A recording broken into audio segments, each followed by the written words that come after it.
India is the world's third largest cotton producer. In 1999, Monsanto acquired Mahiko, the country's leading seed company. 2 years later, the Indian government authorized the sale of BT cotton under the brand name Balgard. It is genetically modified to produce an insecticide which repels bollworms, a cotton parasite.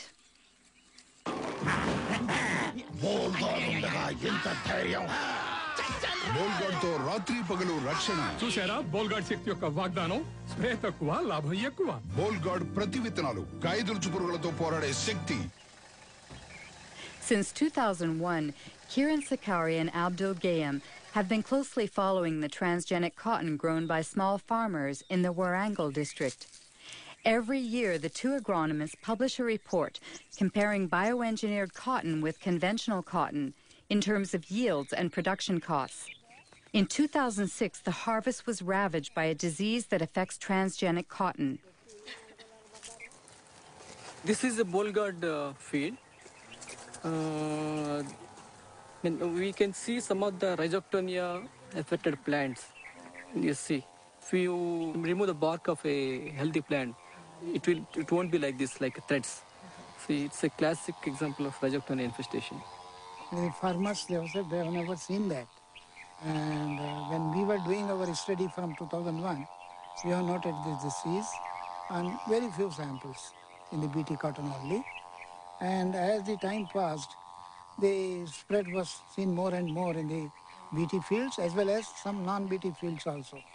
But I personally feel that there may be some interaction, undesirable interaction between the host plant where the gene was introduced and the gene which is carrying the BT. And that has introduced the weakness in the plant to not to resist this rhizoctonia. I have seen the website of the Monsanto. BT cotton reduces 78% of the pesticide reduction, pesticide consumption, and it gives to 30% better yields. But it's an utter flop. After 90 days, invariably you have to spray for bollworms, even on the BT cotton. How do you explain that so many farmers are buying BT seeds? See, presently the option is is getting narrower and narrower to the farmer. During the current season, even farmer wanted to go for non-BT. There was no non-BT hybrid seed available in the market.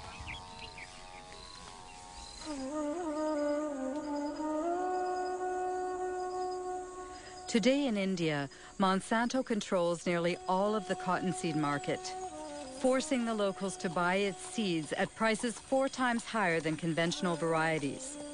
Small farmers must turn to moneylenders who charge high interest rates.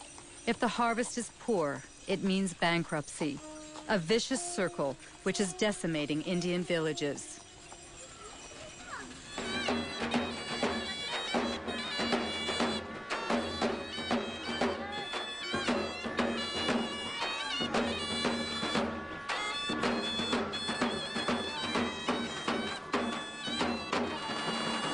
आज जे आपल्या इथं आत्महत्या झाली ती कशामुळे झाली? BT cotton. BT cotton. अजून काय कारण होतं? कर्जबाजारी. वय काय होतं? 25. हा, ही consumed pesticide 1 litre pesticide.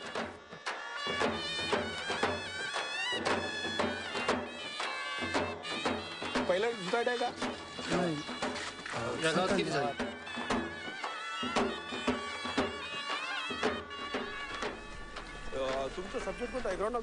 Tragedies like the one we've just witnessed occur 3 times a day in the Vidarbha region, where BT cotton was introduced in 2005. Of course, cotton farmers committing suicide is not new in India, but the GM crops are causing it to skyrocket. However, in this battle that pits David against Goliath, few dare to publicly denounce this international scandal.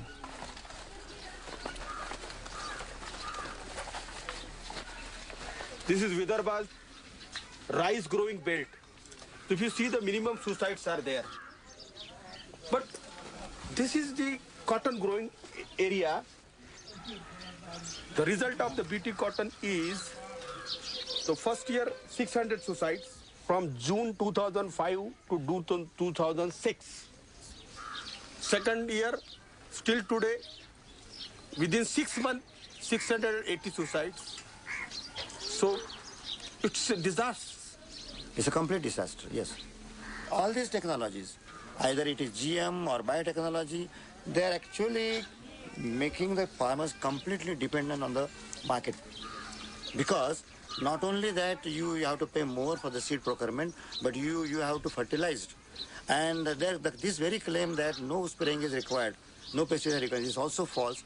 When Monsanto claims in advertising that GM crops are adapted for small farmers, what do you think it's? Our experience shows that it is completely false. It's completely false. It's a lie.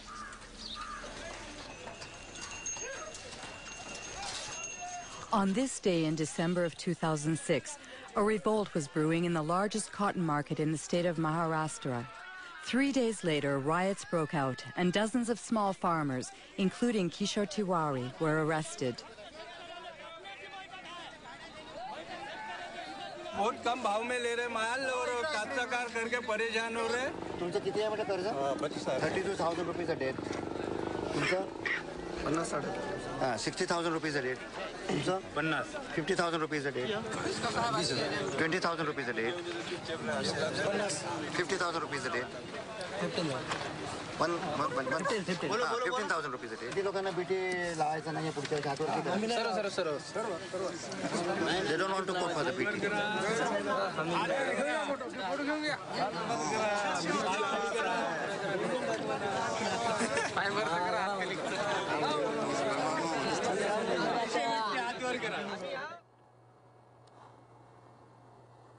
Seeds of Suicide is the title of a book by physicist Vandana Shiva.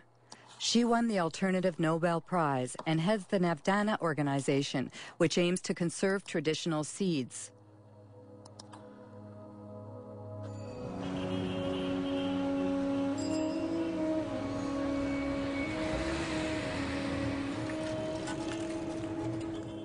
In the beginning, Vandana Shiva's battle was against the first Green Revolution, which brought industrial agriculture to India in the 1960s.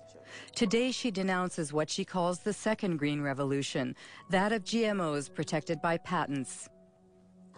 The difference is that the first Green Revolution was public sector driven. It was driven by government agencies. The government agencies control the research. In the case of the second Green Revolution, it is driven by Monsanto. It is a Monsanto-driven revolution.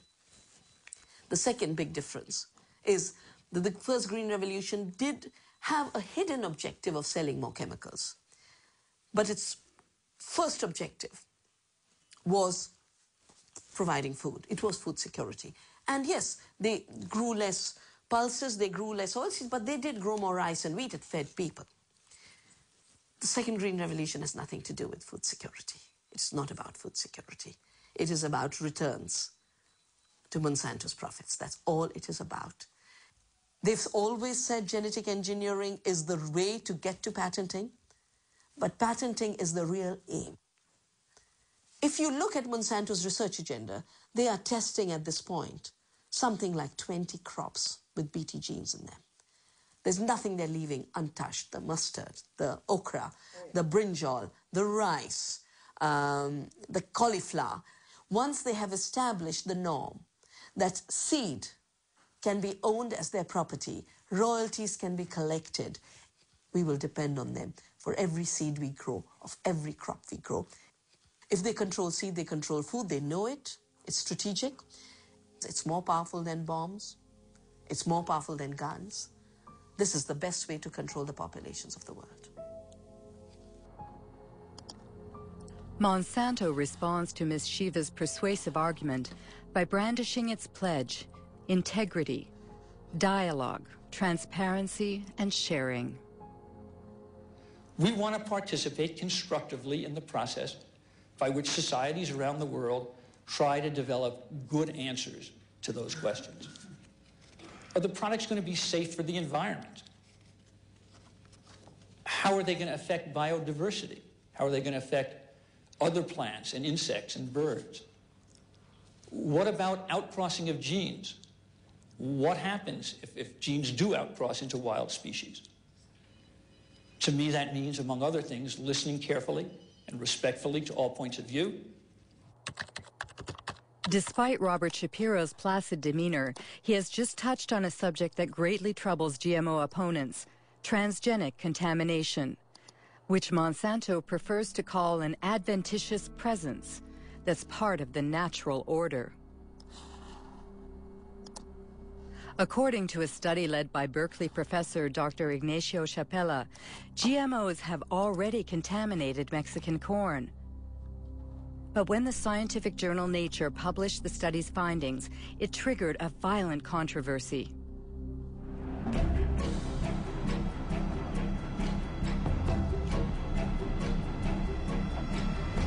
I had been working for 15 years with indigenous communities in Oaxaca, in Mexico, and they had been developing the capacity to analyze their environment themselves. One of my students went to try and train people to detect transgenics.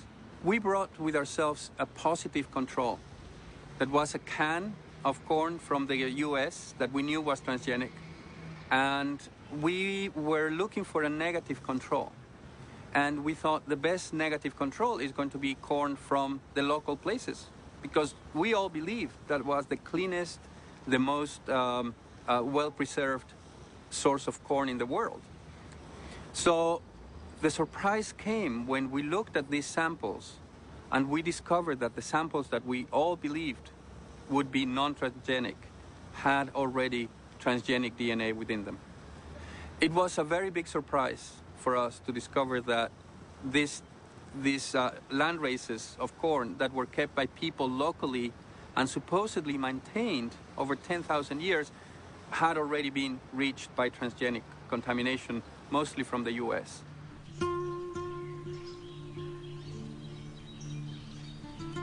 Mexico is the center of origin for corn. More than 150 local corn varieties can be found in just the southern region of Oaxaca.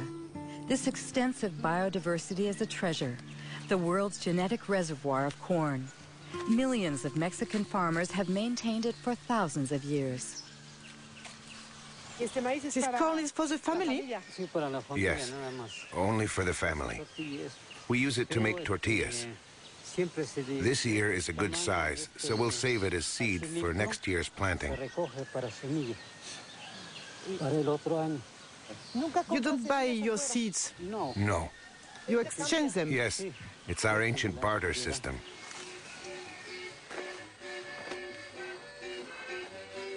To preserve its corn's diversity, Mexico has banned genetically modified crops. However, due to the NAFTA free trade agreement it signed with the United States and Canada, Mexico cannot stop the massive importation of American corn, 40% of which is genetically modified. This industrial corn, as it's called in Mexico, is highly subsidized by the U.S. government. So on local markets, it costs half as much as traditional Mexican corn.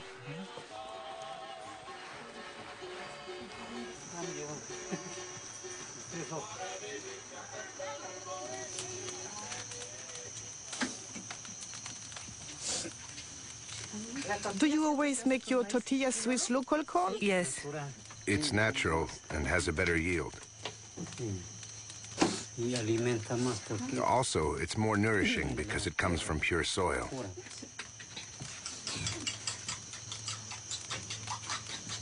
That's blue corn.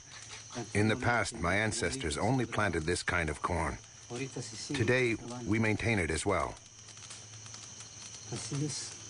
It existed before the Spanish conquest? Yes. There's another kind of conquest. What's the new conquest? It's the transgenic conquest that wants to destroy everything by making local corn disappear so that their industrial corn can dominate. If they succeed, we'll be dependent on multinationals. We'll be forced to buy the fertilizer and insecticides they sell, because without them, their corn won't grow. Whereas the local corn grows very well without fertilizer or herbicide. Look at it. It's very beautiful.